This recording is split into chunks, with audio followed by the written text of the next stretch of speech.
নানা কায়দায় নানাভাবে তাদের চুরি করা টাকা, তাদের পাচার করা টাকা, লক্ষ লক্ষ কোটি টাকা, সেই টাকা ব্যবহার করে সমাজের মধ্যে, দেশের মধ্যে অস্থিতিশীলতা এবং সন্ত্রাসী কর্মকাণ্ড তারা করার চেষ্টা করছে।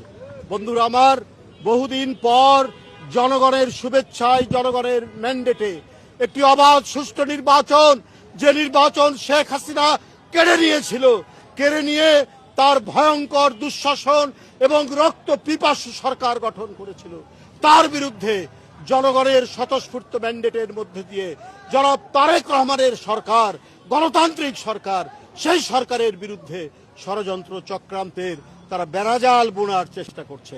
বন্ধুরা আমার, আমাদেরকে যখন 17 বছর দমাতে পারেননি, বাড়িতে বাড়িতে পুলিশ পাঠিয়েছেন, র্যাব পাঠিয়েছেন, গোয়েন্দা পুলিশ পাঠিয়েছেন, জনির মতো অসংখ্য সৈনিক, জাতীয়তাবাদের সৈনিককে আপনারা হত্যা করেছেন। ইলিয়াস আলী, চৌধুরী আলম, সাইফুল ইসলাম, হিরু সহ অসংখ্য নেতৃবৃন্দকে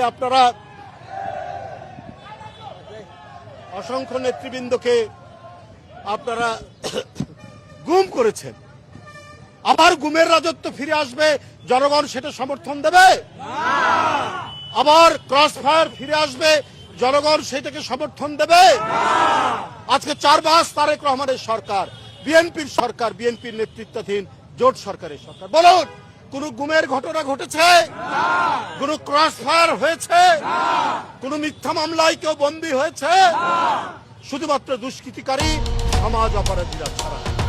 বন্ধুরা আমার, আজকে দেশ যেভাবে অগ্রগতির দিকে ধাবিত হচ্ছে, এই অগ্রগতি, সমৃদ্ধি, শান্তি, গণতন্ত্র, বহুদলীয় গণতন্ত্র, মানুষের মত প্রকাশের স্বাধীনতা, এটাকে আবার বন্ধ করার চক্রান্ত তারা করছে তাদের উত্থানের মধ্যে দিয়ে। ওইটা আর সম্ভব নয়।